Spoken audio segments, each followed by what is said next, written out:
साक्षात् परब्रह्म तस्मै श्री गुरवे नमः।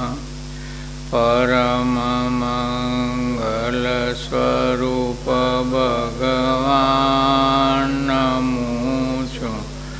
प्रेमथी तमने अहो आनंद हे घनश्याम नमो छुं। प्रेमथी तमने पुराणा काळनी निंद्रा तजी जाग्रत थयो आजे। उगाड़ो द्वार हे चिदगन नमो छुं। प्रेमथी तमने तमी त्यागणी छोड्यूं पछी आव्यो प्रभु शरणे।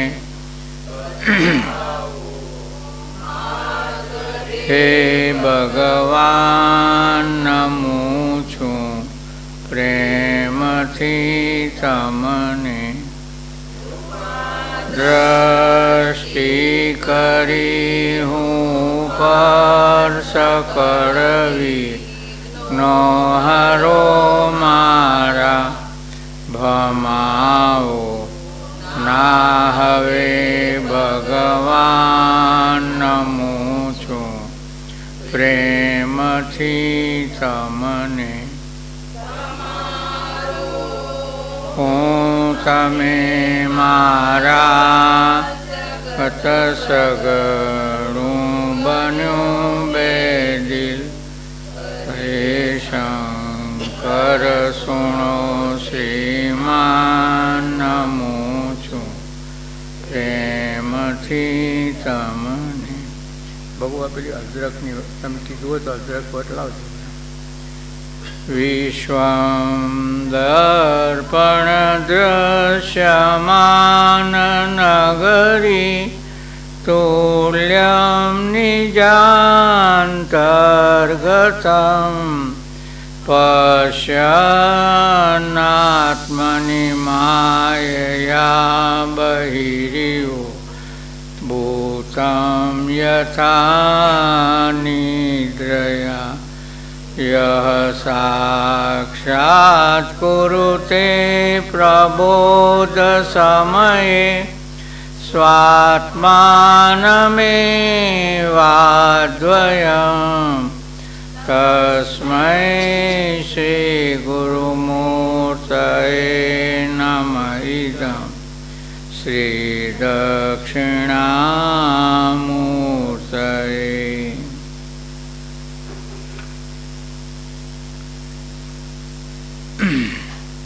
15वीं छंदावली। होता तुरत ही शांत है।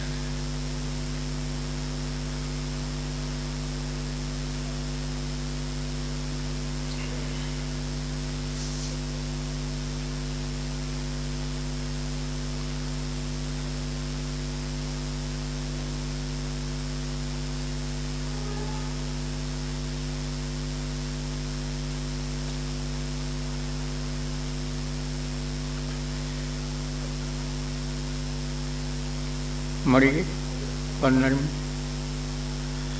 संसार की सब वस्तुएं बनती बिगड़ती है सदा।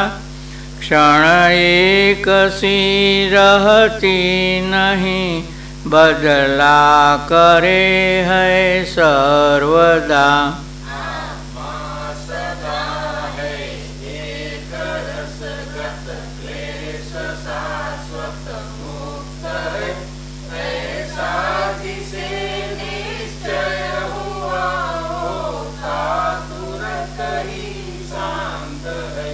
ईश्वर यहाँ ईश्वर वहाँ ईश्वर सिवा नहीं अन्य है। सर्वत्र हि परिपूर्ण अच्युत एक देव अनन्य है।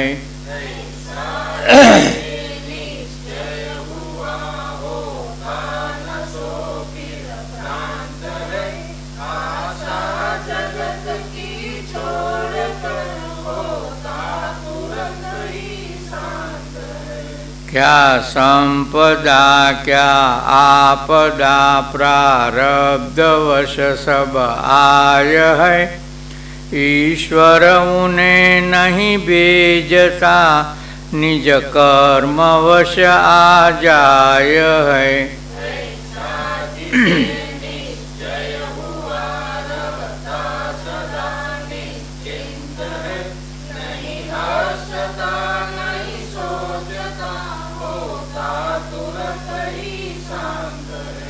सुख दुख और जीवन मरण सब कर्म के अधीन है। ऐसा जिसे निश्चय हुआ होता नहीं फिर दीन है।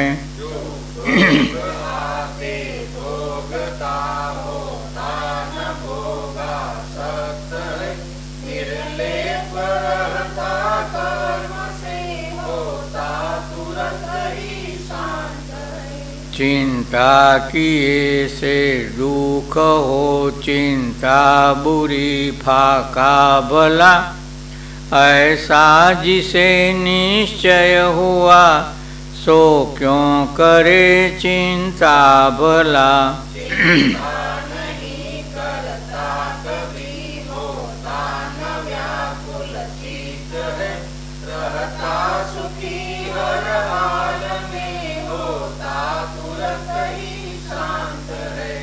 नहीं देह मैं नहीं देह मेरा शुद्ध हूँ मैं बुद्ध हूँ।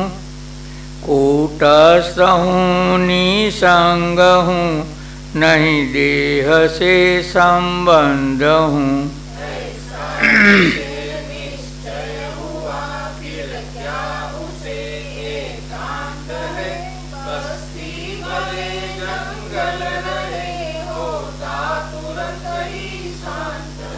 ले कीट से ब्रह्मा तलक मेरे सिवा नहीं अन्य है।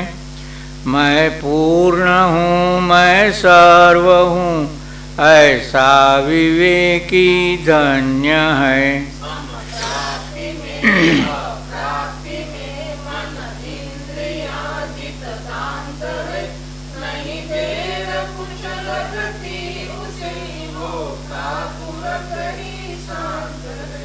आश्चर्यमय है विश्व यह सो वस्तुतः कुछ है नहीं।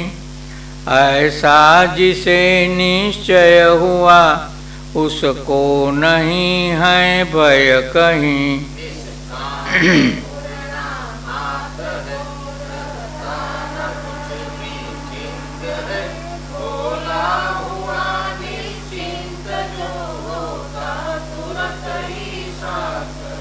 बोला हुआ निश्चिंत जो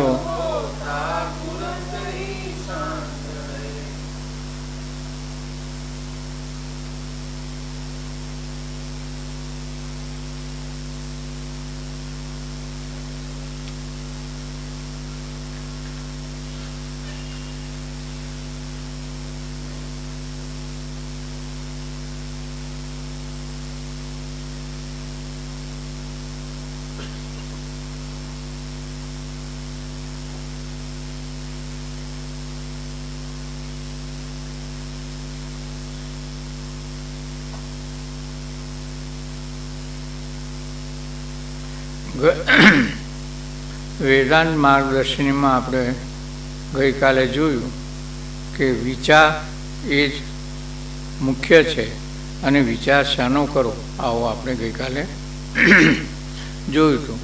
તો જીવનું સ્વરૂપ શું, જગતનું સ્વરૂપ શું અને બ્રહ્મ એ શું છે આનો વિચાર કરવો જોઈએ. આ વાત આપણે જોઈ અને એ જડ આનું ફળ શું થાય, એમ કે જીવનું, જગતનું અને જગદીશનું સ્વરૂપ શું છે, હેતુ શું છે, અગર તો અંતિમ સાર શું છે એનો વિચાર કરીએ તો એમ કે પૂછે છે કે આનું ફળ શું મળે. તો જે પ્રતીતિ થાય છે, જેમ કે દોરડીમાં સાપ દેખાય છે, ખારી ભૂમિમાં પાણી દેખાય છે, એ સર્વ વિચાર કરતાં મિથ્યા સમજાય છે અને તેથી આ મિથ્યા પ્રતીતિનો ત્યાગ થાય છે. એટલે અજ્ઞાનના લીધે આ બધું પ્રપંચ અને એનો બખેડો આપણને જોવામાં આવે છે અને સ્વરૂપનું જ્ઞાન થાય. અગર તો અધિષ્ઠાનનું જ્ઞાન થાય, કારણ કે અધિષ્ઠાન અને સ્વરૂપ બંને એક અભિન્ન છે, જુદા નથી. આત્મા અગર તો બ્રહ્મ એ શબ્દો જુદા જુદા છે પણ એ અભિન્ન છે. એટલે હું સચ્ચિદાનંદ સ્વરૂપ છું એ જ્યારે વિચારમાં આપણે સ્થિર થઈએ તો આ પ્રતીતિરૂપ જે પ્રપંચ છે એનો નિષેધ થઈ જાય.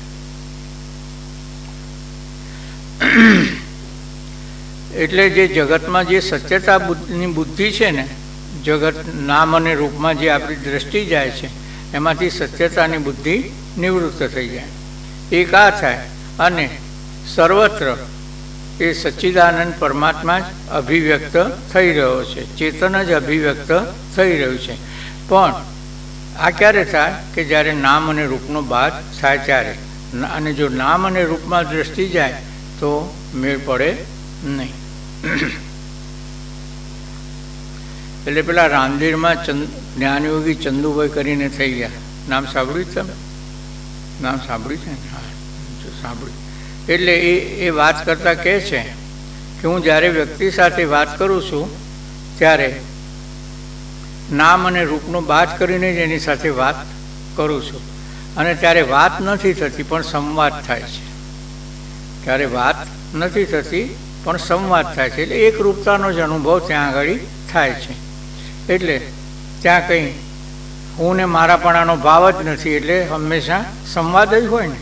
જેમ આપણું આત્મીય હોય, મિત્ર હોય અને એની સાથે વાત કરીએ તો સંવાદ જ હોય, એમાં વિવાદ હોય નહીં.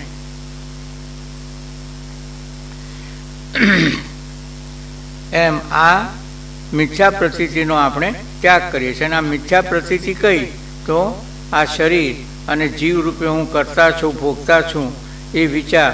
અગર તો આ જગતમાં જે સત્યતા છે એ સત્યતાનો પણ અભાવ થઈ જાય છે. હવે તેમ જીવ અને ઈશ્વરની ઉપાધિરૂપ જે પ્રપંચ છે તેનો પણ વિચાર કરી મિથ્યા જણાતા ત્યાગ કરવો. અને એ પ્રપંચના વિચારનું ફળ એ છે કે તું આત્મા તે તત્પદનો લક્ષ્યાર્થે બ્રહ્મરૂપ જ છું. એટલે તત્ત્વમપદ છે એ તત્પદના ત્વમપદ એ લક્ષ્યાર્થે તત્પદની સાથે એકરૂપ છે. એટલે ઉપાધિનો ત્યાગ કર્યા પછી, ઉપાધિ સહિત નહીં. આ પ્રમાણે બ્રહ્મ આત્માની એકતાનો વિચાર કરી તે સત્ય છે એવો નિર્ણય કરવો. એ હું કોણ છું અને બ્રહ્મ કોણ છે એના વિચાર સંબંધી વિચારનું બીજું ફળ છે. એટલે હું છું એ તો ખબર છે પણ હું કેવો છું એ આપણને ખ્યાલ નથી. અને એના વિશે તો ગઈકાલે આપણે સારી વાત કરી હતી કે મારું હું પણ જે પ્રમાણે વસ્તુ, વ્યક્તિ, પરિસ્થિતિ આવે એ પ્રમાણે મારું હું પણ ફરતું રહે છે. હવે જીવ અને ઈશ્વરનું સ્વરૂપ. તો અંતઃકરણ જીવનું સ્વરૂપ સમજાવતા કહે છે કે અંતઃકરણ તેમાં ચેતનનું પ્રતિબિંબ અને એ બંનેનું અધિષ્ઠાન કુટસ્થ. એટલે અંતઃકરણનું અને પ્રતિબિંબનું અધિષ્ઠાન કુટસ્થ એ ત્રણ મળીને જીવ થાય છે. એ જ પ્રમાણે ઈશ્વર એટલે માયામાં પડેલું ચેતનનું પ્રતિબિંબ અને તેનું અધિષ્ઠાન બ્રહ્મ એ ત્રણ મળીને ઈશ્વર થાય છે. એટલે જીવની ઉપાધિ શું તો અંતઃકરણ. અને અંતઃકરણ એ અવિદ્યાનું કાર્ય છે ને, એટલે જીવની ઉપાધિ અવિદ્યા. એમ સીધું આવે ને. એટલે એમાં એમ ના પાછું થાય કે અંતઃકરણ એક વખત બોલે છે અને એક વખત અવિદ્યા. પણ અંતઃકરણ એ અવિદ્યાનું કાર્ય છે, એટલે અવિદ્યામાં પ્રતિબિંબ પડે કે અંતઃકરણમાં પ્રતિબિંબ પડે એમાં ફરક પડે, એ અર્થ એક જ અર્થમાં લેવાનું છે એમ. અને ઈશ્વર માયા અને માયામાં પડેલું ચેતનનું પ્રતિબિંબ અને એનું અધિષ્ઠાન બ્રહ્મ, આ ત્રણ મળીને ઈશ્વર થાય છે. હવે આ આપણે એના ત્રણ દેહ, ત્રણ અવસ્થા એનો પણ વિચાર કર્યો હતો ને, કાલે કર્યો હતો ને.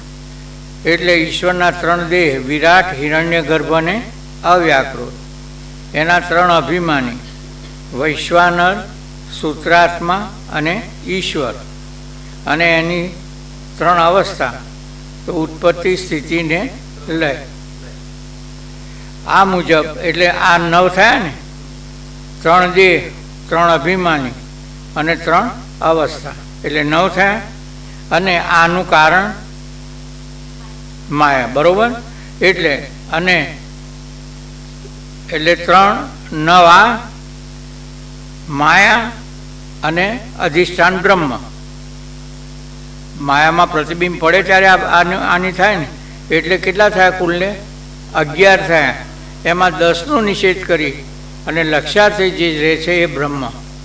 એટલે આ ઉપાધિનો ત્યાગ કર્યો. ઉપાધિકો, વાચ્યાર્થકો એક જ અર્થ, એટલે વાચ્યાર્થનો ત્યાગ કરી અને લક્ષ્યાર્થે ઈશ્વર બ્રહ્મરૂપ છે, બરોબર. આ મુજબ 9 તત્વ અને એ બધાનું કારણ માયા અને એનું અધિષ્ઠાન બ્રહ્મ, એ 11 મળીને ઈશ્વર શબ્દનો વાચ્યાર્થ થાય છે. માયા અને માયાના 9 કાર્યો, કારણ કે આ જે 9 કાર્યો છે માયાના છે, બ્રહ્મના નથી. એટલે માયા અને માયાના 9 કાર્યો એટલે 10 થયા.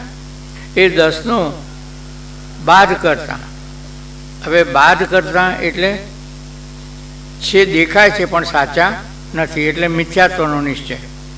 બાદ શબ્દનો અર્થ મિથ્યાત્વનો નિશ્ચય. એક અવિકારી પૂર્ણાનંદ સર્વાત્મા પરબ્રહ્મ રહે છે, તે લક્ષ્યાર્થ જાણવું, બરોબર. હવે તત્પદ ઈશ્વરનો વાચ્યાર્થ, આ ફરીથી વિચાર સાગરના અંતર્ગત આપણને સમજાવે છે. આ પ્રસ્તાવનામાં હતું ને કે પંચદશી વિચાર સાગર, વૃત્તિ પ્રભાકર, આના એ ગ્રંથોમાંથી થોડું લઈ અને આ ગ્રંથ બન્યો છે. આવું આપણે પ્રસ્તાવનામાં જોયું હતું ને, યાદ રહ્યું છે એ બધું. એ જે 5 શરૂઆતમાં પ્રસ્તાવના હતી ને, એમાં પછી પેલા નિત્યાનંદ અને પ્રકાશાનંદજીનો વાર્તાલાપ પણ આની અંદર સમાવેશ થયો છે, આવશે આગળ. હવે તત્પદ ઈશ્વરનો વાચ્યાર્થ, અવ્યાકૃત, હિરણ્યગર્ભ, અરુ, વૈરાટ પ્રમાણ, એટલે વિરાટ, હિરણ્યગર્ભ અને અવ્યાકૃત. 3 દેહ ઈશ્કે કહે, જો હૈ વેદ પ્રમાણ. હવે એની અવસ્થા, ઉત્પત્તિ, સ્થિતિ, અરુ, તીસર પ્રલય જાન. 3 અવસ્થા ઈશ્કી. ઈશ્કી એટલે ઈશ્વરની, અને આમ ઈશ્કી એટલે એની એમ પણ થાય, બંને અર્થમાં થાય, પણ અહીંયા ઈશ એટલે ઈશ્વરની. જાનો પરમ સુજાન, વૈશ્વાનર સૂત્ર આત્મા, અરુ વિશ્વ પીછાન. 3 અભિમાની ઈશકા, જાનો શાસ્ત્ર પ્રમાણ. 3 અવસ્થા, 3 દેહ, અરુ અભિમાની જાન. इम 9 गिनो ईश के माया उपाधि वान. ये सबका अधिष्ठान जो चेतन, ये सबका अधिष्ठान जो चेतन ब्रह्म पीछा ईश, इन एकादश तत्व है तत्पद वाच्य सुजान.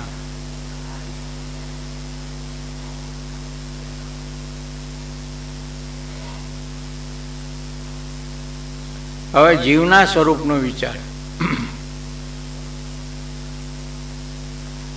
આ તો સમજણ પડી ને, ઈશ્વરના 3 દેહ, 3 અભિમાની અને 3 અવસ્થા.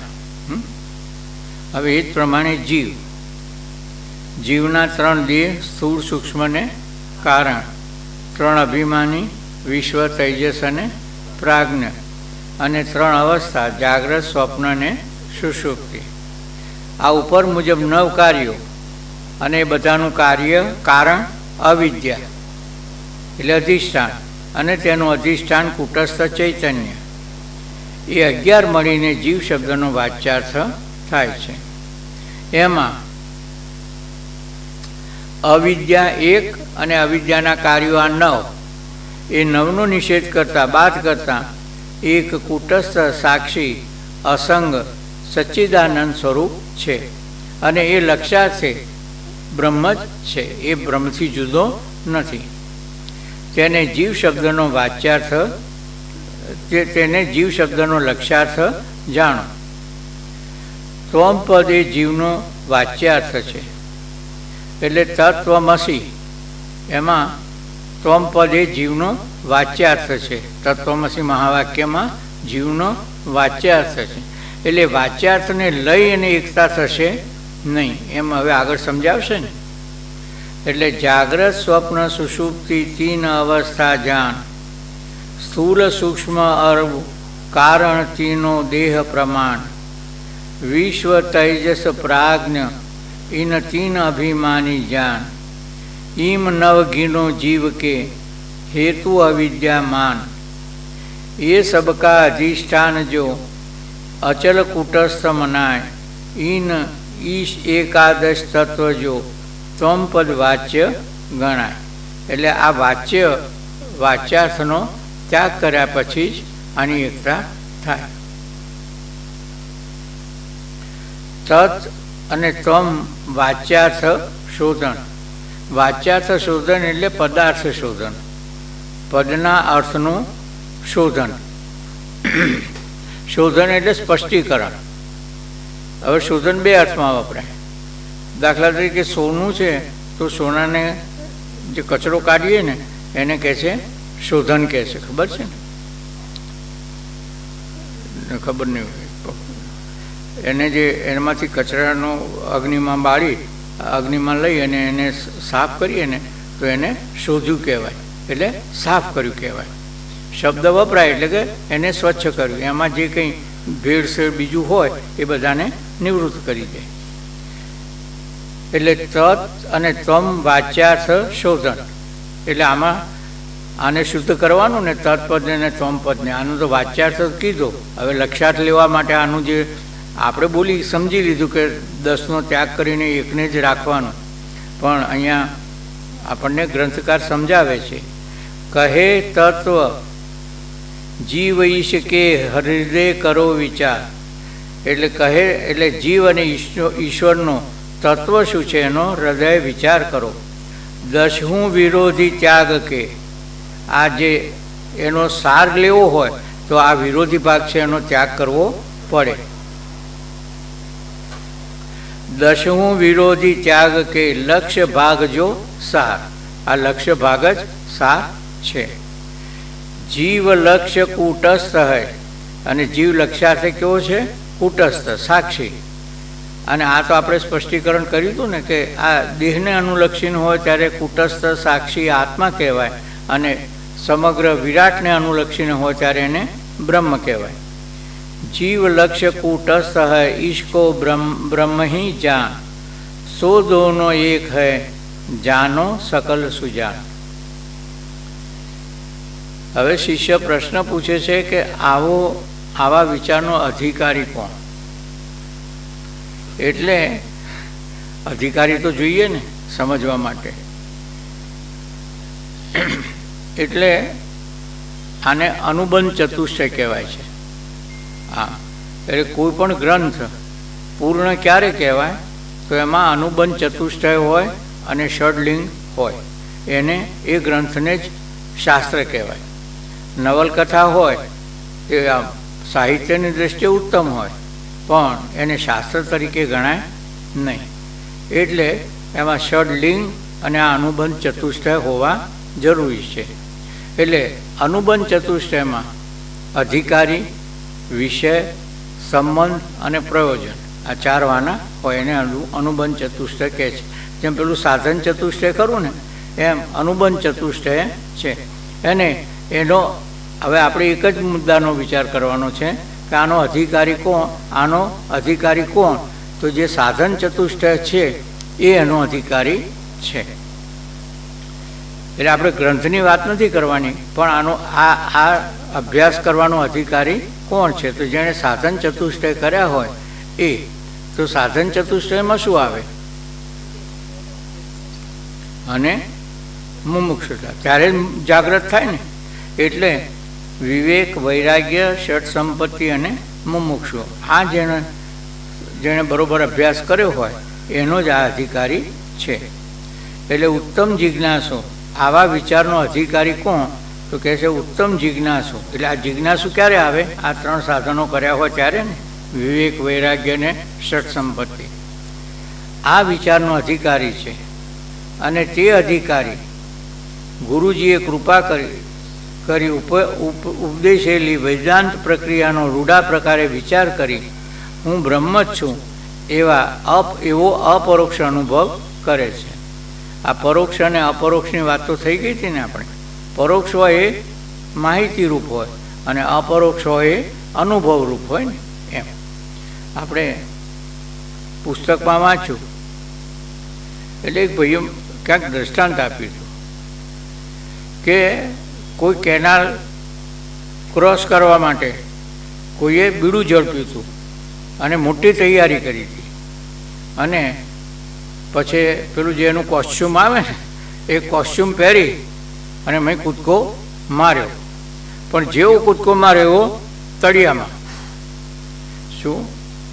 એટલે પછી જે આયોજક હતા કે ભાઈ તને તરતા નહોતું આવડતું, તે કંઈ કર્યું નથી, તો પછી આ નકામું શું કરવા આવ્યો છે? અરે કે રોજના 10 કલાક મેં મહેનત કરી છે. એટલે શું કરતો હતો? કે હું પથારીમાં એટલે કે શેતરંજી પાથરી અને હાથને પગ આમ હલાવતો હતો. એટલે એમ કે ત્યાં હલાવતો હતો એમ આમ અહીંયા હલાવીશ. એટલે માહિતી હતી ને કે તરવા માટે આમ કરવું જોઈએ, હાથને પગ આમ હલાવવા જોઈએ. એટલે 10-10 કલાક સુધી મહેનત કરતો હતો, પણ અહીંયા કરતો હતો પથારીમાં. પાણીમાં કરવી જોઈએ એના બદલે શેતરંજી ઉપર. પછી ક્યાંથી એને સફળતા મળે? એટલે આપણે પણ આ બાબતમાં આ વિચારી લેવાનું.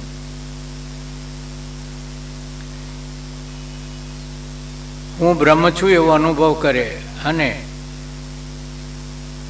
4 સાધન સંપન્ન હોય અને વેદાંત શાસ્ત્રના વચનમાં દ્રઢ શ્રદ્ધાવાળો હોય. એટલે શાસ્ત્રના વચનમાં એને પૂરેપૂરી શ્રદ્ધા હોય અને સાધન સંપન્ન હોય. અને બીજું કે અધોગતિનું કારણ જે કુતર્ક એ કદી કરે નહીં. તર્ક કરે પણ કુતર્ક નહીં. આપણે સંવાદની વાત થઈ ને હમણાં, તો એ સંવાદ કરે પણ વિસંવાદ ન કરે. અને પોતાના સ્વરૂપને જાણવાની તીવ્ર ઈચ્છાવાળો હોય એ ઉત્તમ જિજ્ઞાસુ છે. એટલે આ જુઓ, આમાં પોતાના સ્વરૂપને જાણવાની તીવ્ર ઈચ્છાવાળો એટલે જે પેલી 4 કૃપાઓની આપણે વાત કરી હતી ખબર છે? ઈશ્વર કૃપા, ગુરુ કૃપા, શાસ્ત્ર કૃપા અને ચોથી આત્મકૃપા. અને એમાં આપણે વાત કરી હતી ને કે આત્મકૃપા હોય અને આ 3 કૃપાઓ ના હોય તો એ 3 કૃપાઓને ખેંચી લાવે. પણ આ 3 કૃપા હોય અને આત્મકૃપા ના હોય તો કંઈ ભલીવાર થાય નહીં. મારે કરવું જ નથી, ભલે જે છે આ બરોબર છે, પણ હમણાં કંઈ અનુકૂળતા નથી, ગળપણમાં ગોવિંદ ગાશું. એટલે પોતાના સ્વરૂપને જાણવાની તીવ્ર ઈચ્છાવાળો હોય તે ઉત્તમ જિજ્ઞાસુ કહે છે. અને એ ઉત્તમ જિજ્ઞાસુ એટલે શું? આ વિચાર સાગરનો દોહો છે. મલ વિક્ષેપ જાકે નહીં કિંતુ એક અજ્ઞાન વૈચવ સાધન સહિત નર સો અધિકૃત મતિ માન. એટલે આને અધિકારી માનવો કે જેનામાં મળ અને વિક્ષેપ નથી અને પણ સ્વરૂપ સંબંધી અજ્ઞાન છે. અને જેના લીધે અને આ સ્વરૂપ સંબંધી અજ્ઞાન છે એના લીધે આપણને ત્રિવિધ તાપની અસર થાય છે કે નહીં? તો 3 અધ્યાત્મ, અધિભૂત અને અધિદૈવ એવા 3 તાપથી દુઃખી થાય છે. તથા જે વિવેકી પુરુષ 4 સાધન યુક્ત હોય છે તે બુદ્ધિમાન પુરુષને ઉત્તમ અધિકારી જાણવો. હવે આ ત્રિવિધ દુઃખ, 3 પ્રકારના દુઃખ, અધ્યાત્મ, અધિભૂત અને અધિદૈવ, એ તો બધાને ખબર જ છે કે. એટલે અંતઃકરણના 3 દોષ,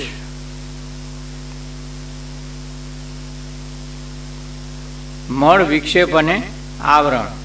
મળ એટલે કામ, ક્રોધ, લોભ વગેરે હેતુરૂપ પાપ, તે મળ. અને વિક્ષેપ એટલે મનની ચંચળતા.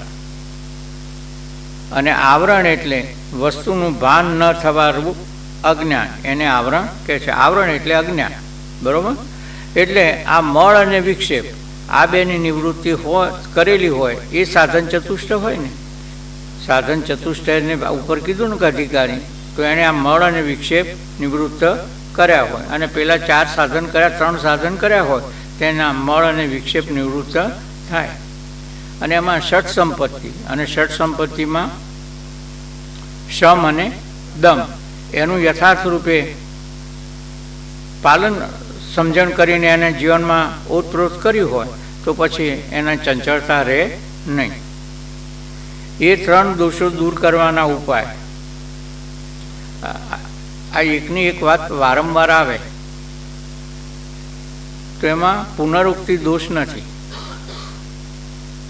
આ એકની એક વાત વારંવાર જુદા રીતે શબ્દોમાં આવે તો શાસ્ત્રમાં આ પુનરુક્તિ કહેવાય ને, કે વારંવાર એકની એક વાત કેમ કહેવાય છે, એ પુનરુક્તિ દોષ એમાં આવતો નથી. ષડલિંગ કીધો ને, જે શાસ્ત્રમાં ષડલિંગની મેં વાત કરી કે એને શાસ્ત્ર કહેવાય, તો એમાં પહેલું લિંગ છે ઉપક્રમ અને ઉપસંહાર. એટલે જે શરૂઆતમાં કીધું હોય એ અંતમાં પણ એ જ વાત કહેવાય. અને એનું બીજું લિંગ છે અભ્યાસ, એ આ અભ્યાસ લિંગમાં આવે. એટલે પુનરુક્તિ એટલે વારંવાર કરી અને જુદી જુદી રીતે સમજાયું હોય, અને આપણી વેવલેન્થ અને આ શાસ્ત્રના ઉચ્ચારની વેવલેન્થ એક હોય તો ફટ લઈને ઉતરી જાય. એટલે વારંવાર કીધું હોય તો પછી આ કોઈક જગ્યાએ આપણો મેળ પડી જાય, ખરા ને.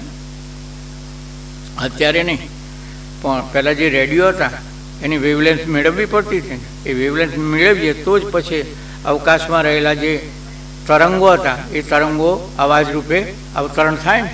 એટલે આ વેવલેન્થ મેળવવાનું છે, અને આ વેવલેન્થ મેળવીએ તો આમાંય ચૈતન્ય, આપણે કાલે સાંજે વાત થઈ હતી ને કે આપણે હકારાત્મક અને નકારાત્મક વિચાર કર્યા હોય તો વાતાવરણમાં ઈથરમાં રહેલા જે વિચારો છે એ આપણને સહાયભૂત થાય. એમાં બંને પક્ષે, પાછળ એક પક્ષે નહીં, પોઝિટિવ વગર તો નેગેટિવ.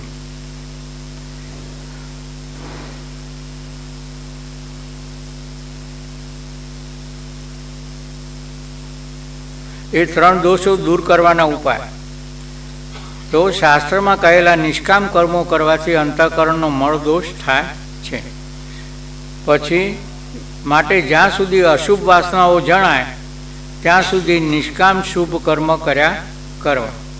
અને આપણે ભગવદ્ ગીતાના અંતર્ગત પણ 6 કાંડ, 18 અધ્યાય, એમાં 6 અધ્યાયના 3 કાંડ, અને એમાં પહેલો જે 1 થી 6 અધ્યાય છે એ આના અંતર્ગત આવે, નિષ્કામ કર્મયોગ માટે. પછી શાસ્ત્રમાં કહેલી ઉપાસના કરવી એ વિક્ષેપ દોષ દૂર થઈ અને મન સ્થિર થાય. તો એમાંય ભગવદ્ ગીતામાં 7 થી તે 12 એમાં છેલ્લો ભક્તિયોગ આવે છે ને, એટલે આ વિક્ષેપ દૂર કરવાના ઉપાયો. અને જ્ઞાનથી આવરણ દોષ દૂર થાય. અને એ 13 થી, એમાં 13મો અધ્યાય અને 15મો અધ્યાય 2 જ મુખ્ય છે ભગવદ્ ગીતાનું અનુસંધાન લઈએ તો. આનો જો બરોબર અભ્યાસ થયો હોય, આપણને સમજણ સારી રીતે થઈ હોય તો આવરણ દૂર થઈ જાય. એટલે આ 3 દોષ દૂર કરવાના ઉપાયો તો નિષ્કામ કર્મયોગ, ઉપાસના અને પછી વિચાર. હવે 4 સાધન કયા?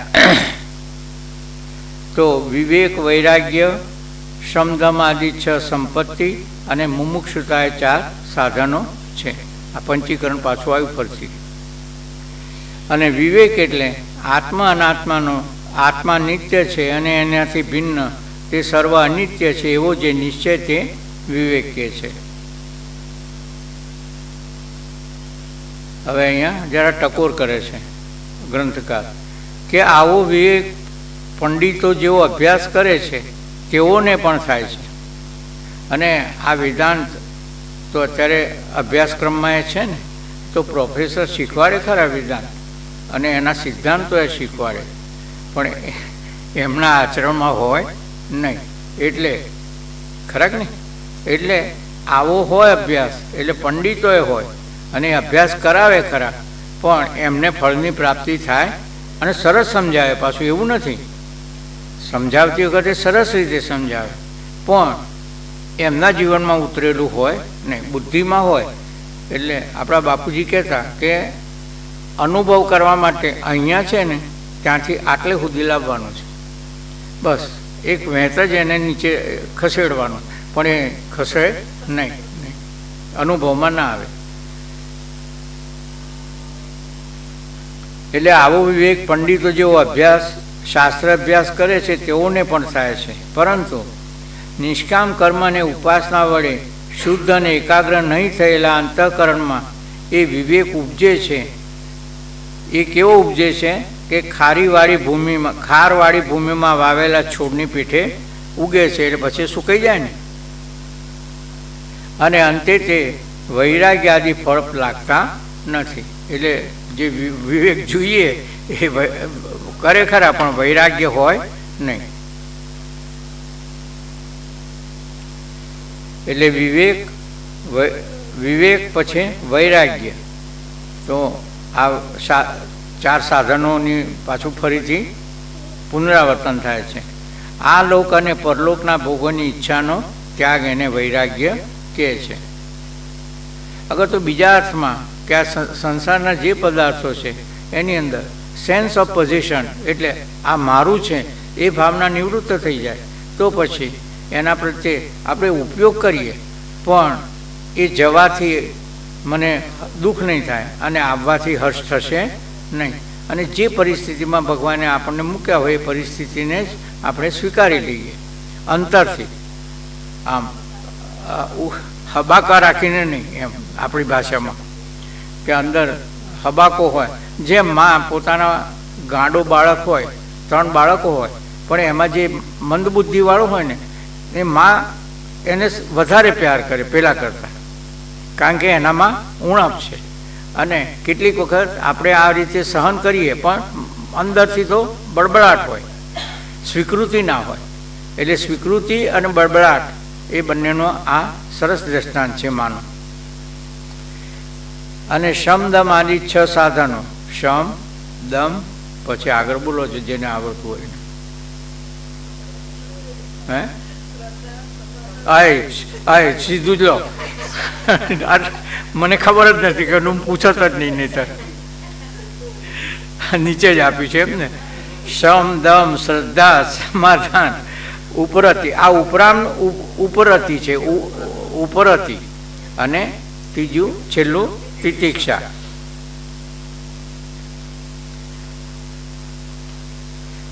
ભગવદ્ ગીતાના આ 2 શબ્દો ભગવદ્ ગીતાના કોઈન કરેલા છે, એક સ્થિત પ્રજ્ઞ અને એક આ તિતિક્ષા. તિતિક્ષા એ પણ ભગવદ્ ગીતાનો કોઈન કરેલો શબ્દ છે. તામ તિતિક્ષસ્વ ભારત, હે ભરત, હે અર્જુન, તું એને સહન કર. સહન કરે એટલે સ્વીકૃતિ આપીને. સહન કરવાના 2 અર્થ આપણે જોયા ને, પણ એને સ્વીકૃતિ આપીને. શમ દમ શ્રદ્ધા સમાધાન ઉપરતિ અને તિતિક્ષા. તો શમ કોને કહેવાય છે? શબ્દાદિ બાહ્ય વિષયોથી મનને રોકવું એને શમ કહેવાય છે, એટલે મનનો સંયમ. અને દમ એટલે ઇન્દ્રિયોનો સંયમ. શ્રદ્ધા એટલે ગુરુ અને વેદના વચનોમાં સત્ય છે એવો વિશ્વાસ. અને સમાધાન એટલે ચિત્તની એકાગ્રતા. ચિત્તની એકાગ્રતા આગળ તો સમાધાન એટલે ઈશ્વર જ સત્ય છે, ભગવાન જ સત્ય છે, બાકી બધું અસત છે એવો દ્રઢ નિશ્ચય. અને ઉપરત, જો અહીંયા સ્પષ્ટીકરણ કર્યું છે, એને ઉપરથી પણ કહે છે. એક વખત ત્યાગ કર્યા પછી થયેલા તે વિષયોની ઈચ્છા ન કરવી એને ઉપરથી કહે છે. સામેથી મળે તો પણ એનો સ્વીકાર ન કરવો એને ઉપરથી કહે છે.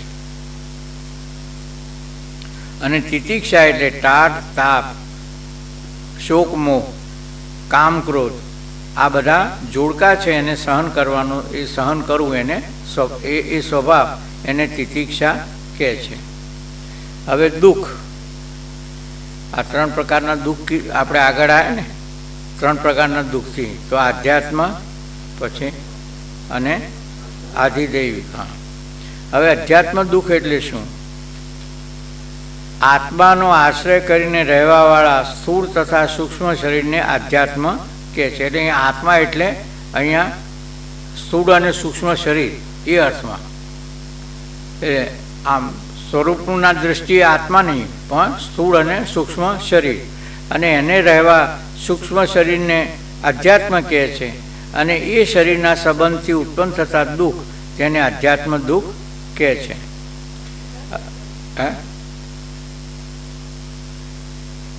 અધ્યાત્મ દુઃખ એટલે ઇન્દ્રિયોનો, અધ્યાત્મનો અર્થ થાય ઇન્દ્રિયો. હવે ઇન્દ્રિયો ક્યાં રહે? હવે સમજાણું? સ્થૂળ અને સૂક્ષ્મ શરીરમાં જ રહે ને, અને એના સંબંધી જે દુઃખ થાય એને અધ્યાત્મ દુઃખ કહે. બેઠું? હવે એ 2 પ્રકારના છે, કારણ કે સ્થૂળ અને સૂક્ષ્મ શરીર ખરા કે નહીં, એટલે આધિ ને વ્યાધિ. આધિ એ મનનું દુઃખ અને વ્યાધિ એ શરીરનું દુઃખ. સ્પષ્ટીકરણ થયું? હા. એટલે આ દુઃખના 2 પ્રકાર છે. આધિ એટલે માનસિક ચિંતાથી થતા, એટલે મનથી થતા, અને વ્યાધિ એટલે આ શરીરથી થતા, તાવ, લંગડાપણું, શું વગેરે જે કંઈ શારીરિક તકલીફો હોય એ બધી વ્યાધિ કહેવાય. હવે આનું અનુસંધાન કરતા બાપુજી ઘણી વખત કહે કે ડોશી શાસ્ત્રમાં એક ત્રીજું ઉમેરી જાય છે, આધિ, વ્યાધિ ને ઉપાધિ. જોયું? બધાને યાદ આવી ગયું. પણ હકીકત એવી છે જ નહીં. આધિ ને વ્યાધિ 2 જ છે. આ તો એમ કે ક્યાંથી એ શબ્દ આવ્યા છે એ જ ખબર પડતી નથી. પણ જ્યારે બહેનો વાત કરે ને, અગર તો કોઈ પણ આ 3 દુઃખો, આધિ, વ્યાધિ ને ઉપાધિ. આધિ ને વ્યાધિ છે પણ ઉપાધિ છે ક્યાંથી આવી? એટલે આધિ ને વ્યાધિ એટલે માનસિક અને શારીરિક. હવે અધિભૂત, અધિભૂત એટલે પોતાના શરીરથી ભિન્ન. અધિભૂત એટલે પોતાના શરીરથી ભિન્ન પણ આંખ વડે એને જોઈ શકાય. જેમ ચોર આવ્યો હોય, વાઘ આવ્યો હોય, તો આ આવે તો આપણા શરીરથી તો ભિન્ન ને એ દુઃખ, પણ એનાથી બીક લાગે કે નહીં, એટલે એને પણ દુઃખ કીધું છે. તો આ અધિભૂત. અને અધિદૈવ એટલે શું? તો પોતાના શરીરથી ભિન્ન. આ અધિભૂત છે એ પોતાના શરીરથી ભિન્ન પણ આંખોથી જોઈ શકાય, અને અધિદૈવ છે એ આપણા શરીરથી ભિન્ન પણ આપણી આંખોથી જોઈ શકાય નહીં. આ ધરતીકંપ આવ્યો, વાવાઝોડું આવ્યું, સુનામી આવ્યું, તો આપણાથી ભિન્ન ને, પણ આને મોકલ્યું એમ કહી શકાય નહીં ને. એટલે એ અધિદેવ એટલે દૈવી કોપ એમ કહીએ ને આપણે. તો આ 3 પ્રકારના દુઃખ, અધ્યાત્મ, અધિભૂત અને અધિદૈવ. અને આધ્યાત્મમાં 2, આધિ અને વ્યાધિ.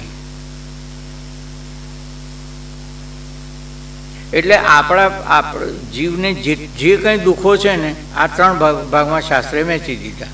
આથી વિશેષ દુઃખ છે આપણને, એટલે આપણે પ્રકાર ગમે તે રીતે કહીએ કે મને આ થાય છે, મને આ થાય છે, પણ આ 3ની અંતર્ગત જ આવે ને. અને આ 3ની નિવૃત્તિ આપણને જ્ઞાનથી થાય, કારણ કે આ શરીર સાથે સંબંધ રહે છે, અને પછી શરીર સાથે તો આપણે શરીરથી છૂટા પડી જઈએ છીએ, એટલે દુઃખની આત્યંતિક નિવૃત્તિ થઈ જાય છે. આવો ઉત્તમ જિજ્ઞાસુ શું કરે છે કે આવા વિવેકને પ્રાપ્ત થયેલો બુદ્ધિમાન સદગુરુને શરણે જઈ અને તેમના ચરણ કમળમાં સાષ્ટાંગ નમસ્કાર કરી 2 હાથ જોડી વિવેકપૂર્વક પ્રશ્ન પૂછે છે કે ગુરુદેવ, બંધ શું, મોક્ષ શું, જીવ કોને કહીએ, ઈશ્વરનું શું સ્વરૂપ છે, આત્મા અને પરમાત્માનું સ્વરૂપ શું છે અને એ બંનેની એકતા કેમ સમજાય વગેરે એ પ્રશ્નોના વેદ સંમત ખુલાસા જે કરી આપ્યા હોય તેનું વારંવાર મનન કરીને હું બ્રહ્મ જ છું એવો અપરોક્ષ અનુભવ કરે છે. ખ્યાલ આવે? એટલે સામાન્ય આપણે મળીએ ને તો આમાંથી એક પ્રશ્ન આવતો નથી. કેમ છો? તબિયત કેમ છે? ધંધો કેમ છે? બાળકો કેમ છે? એ સિવાય બીજો કોઈ પ્રશ્ન આવતો નથી. પણ અહીંયા શું કહે છે કે મોક્ષ શું છે, જીવ કોને કહીએ, ઈશ્વરનું સ્વરૂપ શું, આત્માનું સ્વરૂપ શું અને એ બંનેની એકતા કેમ સમજાય, આવા પ્રશ્નો થવા જોઈએ. અને એક એકનું આમાં સ્પષ્ટીકરણ છે. સાષ્ટાંગ એટલે 8 અંગો સહિત, અષ્ટ અંગ આમ છે. તો 8 અંગ સહિત એટલે શિર, ઉર્સા, શીર્ષા, દ્રષ્ટયા. ઉર્સા એટલે છાતી, શીર્ષા એટલે માથું, દ્રષ્ટા એટલે દ્રષ્ટિ, મનસા એટલે મન, વચસા એટલે વચન, અને પદભ્યામ એટલે 2 પગ, કરાભ્યામ એટલે 2 હાથ, અને જાનુભ્યામ એટલે 2 ઢીંચણ. એ 8 અંગથી કરાતા પ્રણામને સાષ્ટાંગ પ્રણામ કહે છે. પછી બાપુજી આનું વિવરણ કહે છે જુદી જુદી રીતે જે લોકો કરે છે. અને છેવટે કેમ છો સ્વામીજી આમ હાથ કરીને કહે છેવટે આવી રીતે. પછી કેટલાક આમ માકા વળીને વગેરે વગેરે જે બાપુજી નિરૂપણ કરે છે. એટલે આ 8 અંગથી કરાતા પ્રણામને સાષ્ટાંગ પ્રણામ કહે છે. એટલે બધી રીતે હું સમર્પિત થાય શિષ્ય એ તો ને, કારણ કે માથું, છાતી એટલે માથું આવી ગયું એટલે એમાં જે કંઈ મન, બુદ્ધિ અને વાણીથી આ બધા રીતે હું તમને સમર્પિત થાઉં. એટલે પૂર્ણ શરણાગતિ હોય તો જ આપણા ઈષ્ટ તરફ આપણને પૂર્ણ શરણાગતિ હોય તો જ એના તરફથી આપણને લાભ પ્રાપ્ત થાય. શરણાગતિ વગર લાભ થાય આ લાભ મળી શકે નહીં. સદગુરુનું સ્વરૂપ વેદ અર્થ કું ભલે પીછાને, આત્મ બ્રહ્મ રૂપ એક જાને, વેદ પંચકી બુદ્ધિ નસાવે, અદ્વય અમલ બ્રહ્મ દર્શાવે, ભવ મિથ્યા મૃગ તૃષા સમાના, અનુલવ ઇવ ભાખત નહીં આના, સો ગુરુદે અદ્ભુત ઉપદેશા, છેદક શિખા ન લુંચિત કેશા. એટલે આ ગુરુ છે ને મુંડને ના કરે કે ચોટીએ ના કાપે. એટલે સંન્યાસી આપી અને શિષ્ય બનાવી દે એટલે મોટા ભાગે આવું બનતું હોય ને એમ નહીં, પણ વેદનું વાચ્ય અને લક્ષ્યને સારી રીતે સમજાવે. જીવનું લક્ષ્ય સ્વરૂપ આત્મા અને બ્રહ્મ એ બંને એકરૂપ છે એવો જેમનો નિશ્ચય છે, અને શિષ્યની બુદ્ધિમાં ઘર કરી રહેલા 5 પ્રકારના ભેદનો નાશ કરાવે છે. એટલે ભેદ અને ભ્રાંતિ એ 5 પ્રકારની છે, એ આવશે આગળ. અને અવિદ્યા આદિ દોષ રહિત, અવિદ્યા આદિ દોષ રહિત એટલે આ જે દોષો છે ને એ બ્રહ્મમાં નથી, જીવમાં છે. અવિદ્યા કહો, માયા કહો, એ ઈશ્વરમાં કે જીવમાં નથી પણ અવિદ્યામાં છે. એટલે એની ઉપાધિ છે, વાસ્તવમાં એનું સ્વરૂપ છે નહીં. એટલે અવિદ્યા આદિ એટલે જો અવિદ્યા છે, અજ્ઞાન છે તો ઈચ્છા છે, ખરા કે નહીં? અજ્ઞાન છે તો અપૂર્ણતાની ભાવ છે, અપૂર્ણતાનો ભાવ છે તો એને પૂર્ણ કરવા માટે કંઈક કર્મ કરી અને હું પૂર્ણ કરું. એટલે ઈચ્છા છે તો કર્મ, એટલે અવિદ્યા છે તો ઈચ્છા છે, બરાબર? અને ઈચ્છા છે તો કર્મ છે, અને કર્મ છે તો કર્મના ફળ રૂપે આ શરીર આપણને પ્રાપ્ત થાય. અવિદ્યા આદિ દોષ રહિત જે બ્રહ્મ તેનું દર્શન કરાવે છે. નામ રૂપાત્મક એટલે નામ રૂપાત્મક આ જે સંસાર છે એ મૃગ તૃષ્ણાના જળની પીઠે મિથ્યા છે. એટલે ખારી ભૂમિ પર જે જળની પ્રતીતિ થાય એ છે, દેખાય છે, પણ ત્યાં છે નહીં. એવો વારંવાર ઉપદેશ યુક્તિ સહિત શ્રવણ કરાવે અને શિષ્યની સંસારાત્મક બુદ્ધિનો નાશ થાય. હવે સંસારાત્મક બુદ્ધિનો નાશ થાય એટલે હું?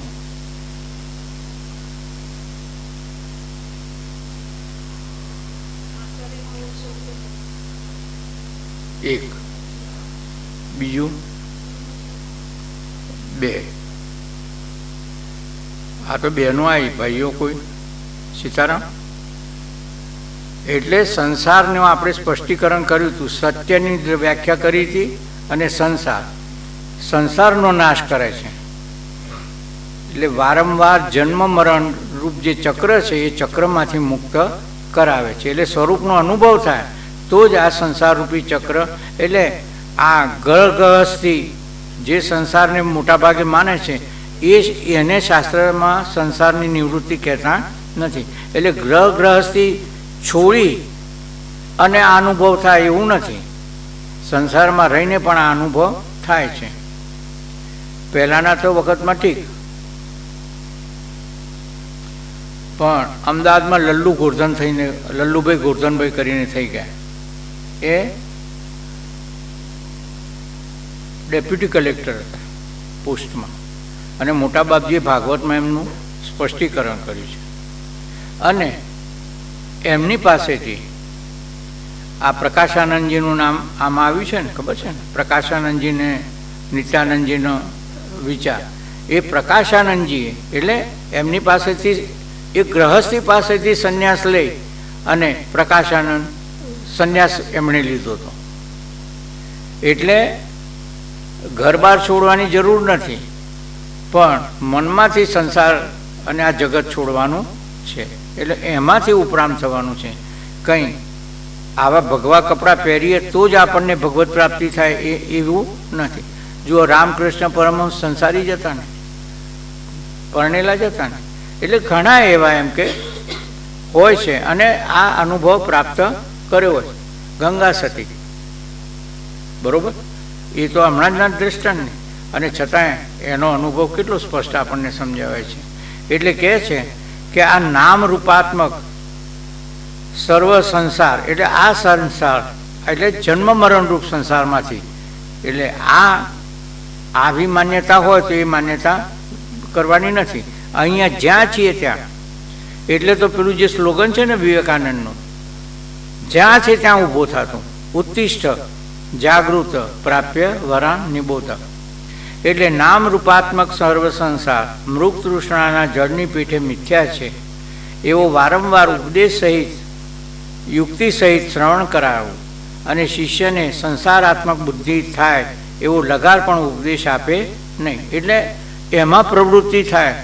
એ આ જગતના જે 5 વિષયો કીધા ને, એ 5 વિષયો પ્રાપ્ત કરવાની બુદ્ધિ થાય એવો ઉપદેશ આપે નહીં. આવા લક્ષણોવાળાને સદગુરુ આત્મા તથા બ્રહ્મની એકતાના વિષયમાં અદ્ભુત ઉપદેશ આપે છે. હવે 5 પ્રકારના ભેદ, એટલે આગળ 5 ભ્રાંતિ આવશે અને અહીંયા 5 ભેદ કહે છે. તો જીવ અને ઈશ્વરનો ભેદ, જીવોનો પરસ્પર ભેદ, જળનો ભેદ, ઈશ્વર અને જળનો ભેદ, અને જળનો ભેદ. એટલે જીવ અને ઈશ્વર એ તો ભેદ કલ્પિત છે ને, ઉપાધિને સાથે રાખીએ તો ભેદ છે, બાકી ઉપાધિ છોડી દઈએ તો, અને એનું દ્રષ્ટાંત તો ભાગવતમાં છે જ ને, ખબર છે કોઈને? 10મા સ્કંદમાં આવે છે. કૃષ્ણને સુદામો બ્રહ્મનિષ્ઠ હતો, બરોબર, અને જેવો પેલાને ખસેડીને કંઈ સમાચાર આપવા જાય એ પહેલાં અંદર દાખલ થયા, અને જેવા જોયા એવા ભગવાન ઉઠી અને એને બાથે પડે છે. એટલે જીવે જીવપણું છોડ્યું તો ઈશ્વરે ઈશ્વરપણું છોડ્યું કે નહીં, અને એને ત્યાં બેસાડે અને એના પગ ધોયા અને એના કાંટા કાઢ્યા, એટલે ઈશ્વરે ઈશ્વર પણ છોડ્યું કે નહીં? બરોબર છે. આ તો દ્રષ્ટાંત છે જ ને. એટલે જીવ જીવ પણ છોડે તો ઈશ્વર ઈશ્વર પણ છોડે. એટલે આ જીવ અને ઈશ્વરનો ભેદ. એટલે આપણે આપણા રામથી જુદા છીએ એ આપણી ભ્રાંતિ છે, અને એ ભ્રાંતિ તો દૂર કરવી પડે એમ. એટલે કલ્પિત છે. એટલે અવિદ્યા અને માયાના ઉપાધિથી પ્રતીત થતો હોવાથી, એટલે આ જીવ અને ઈશ્વરનો ભેદ છે એ ઉપાધિના લીધે છે. અને જીવની ઉપાધિ શું? અવિદ્યા, અને અવિદ્યાનું કાર્ય.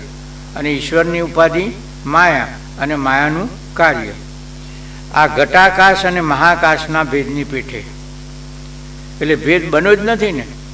ઘટાકાશ વગર તો આ મઠાકાશ, અને આ મઠાકાશ, આ રૂમનું આકાશ એનો મઠાકાશ. હવે મહાકાશ રૂપ કરવું હોય તો શું કરવાનું? અહીંથી ઊંચું કરીને બહાર લઈ જવાનું? ના, આ ઉપાધિ ખસેડી લો. એટલે મઠાકાશ મહાકાશ જ છે ને, છે જ નહીં. એમ આ મારી ઉપાધિને સાથે રાખીને હું એકતા વિચારું છું તો મને ભેદ જણાય છે, પણ આ ઉપાધિ છોડી દીધી તો પછી હું ને મારો રામ એક છીએ. અને જીવોના પરસ્પર ભેદ. એટલે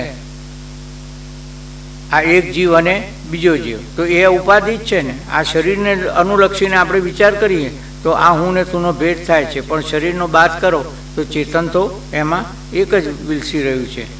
એટલે જીવોના પરસ્પર ભેદ એ કલ્પિત છે. એટલે સાભાસ અંતઃકરણ રૂપ ઉપાધિથી પ્રતીત થતો હોવાથી, એટલે અંતઃકરણમાં છે ને ભાવ, આ હું ને મારાનો ભાવ કેવો છે? તું ને તારો. બરોબર. હવે જુઓ, હું તમને તું કહું, બરોબર, પણ તમે બોલશો ત્યારે શું કહેશો? હે, તમે બોલશો ત્યારે હું મને હું કહું અને તમને તું કહું, બરોબર. તમે બોલશો ત્યારે શું બોલશો? હું બોલશો. એટલે ખરેખર તું છે જ નહીં, બધે હું જ છે. એટલે એક ચેતન આત્મા જ છે, પણ આ અંતઃકરણના ભાવોને લીધે હું ને તુંનો ભાવ થાય છે. એ જો જતો રહે અંતઃકરણ તો પછી ચેતન એક જ છે. આ તો વ્યવહારમાં આપણે જો થોડું ઘણું આમ વિચારીએ તો આ રીતે ભેદ નીકળી જાય ને. એટલે જીવોનો પરસ્પર ભેદ કલ્પિત છે. સાભાસ અંતઃકરણ રૂપ ઉપાધિથી પ્રતીત થતો હોવાથી, અને અનેક ઘટાકાશના ભેદની પેઠે. એટલે આ અનેક ઘડાઓ હોય તો એમાં ભેદ ઉપાધિનો છે, બાકી આકાશમાં ભેદ છે નહીં. પછી પહેલો શું થયો? જીવ અને ઈશ્વરનો ભેદ. બરોબર. બીજો જીવોનો પરસ્પર ભેદ. પછી ત્રીજું જળ અને જીવ અને જળનો ભેદ. એટલે એ પણ કલ્પિત છે, કારણ કે સાભાસ અંતઃકરણ અને નિરાભાસ નામરૂપમય ઉપાધિને લીધે પ્રતીત થતો હોવાથી. કારણ કે જળમાં અંતઃકરણ નથી, જળમાં અંતઃકરણ નથી. આમાં અંતઃકરણ છે એ ભાવ વ્યક્ત કરી શકતો નથી, અને આમાં અંતઃકરણ છે. એટલે એક આ અંતઃકરણ અને આ જળ, એટલે એને અંતઃકરણ નથી એટલે આપણે જીવ અને જળ રૂપે માનીએ છીએ. બાકી વસ્તુ તો પંચમહાભૂતની જ ઉત્પત્તિ છે ને આ બંને. એટલે જીવ અને જળનો ભેદ પણ કલ્પિત છે. સાભાસ અંતઃકરણ અને નિરાભાસ નામરૂપમય ઉપાધિને લીધે પ્રતીત થતો હોવાથી. અને કેવી રીતે? તો સ્વપ્નમાં આપણને અનેક ચર અને અચર પદાર્થો દેખાય છે, એ આપણાથી ભિન્ન છે. હા કે ના? આ ના બોલે છે, તું હા કે છે. તું સ્વપ્નમાં જે અનેક પદાર્થો દેખાય છે એ આપણાથી ભિન્ન છે કે અભિન્ન છે?